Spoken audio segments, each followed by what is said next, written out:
Hello everybody, Kumel's Fan Channel here, and for some reason I just felt like doing this video.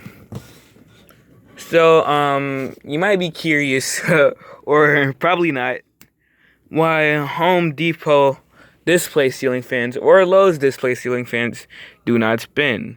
You could see the lights work on their ceiling fans all the time, but as you notice, the ceiling fan doesn't spin even if you do pull the pull chain. Now it can like, you can spin it by hand if you can reach it. I'm 5'9" and I still couldn't reach it. But this can actually spin freely. It's just the brackets are just hitting that box. But anyways, for that reason, the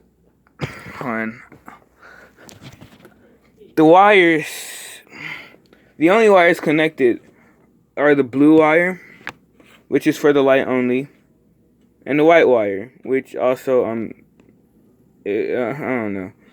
And the only wire that's not connected is the black wire.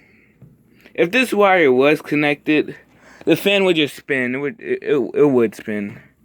But they don't want the fan spinning, obviously, so they don't connect it. And that's why Home Depot ceiling fans do not work. So please don't pull the pull chain. Just stop trying. It's never going to spin. Unless you do get it from the display, or pick it up or collect it, whatever. But I hope this video taught you guys something. And, peace.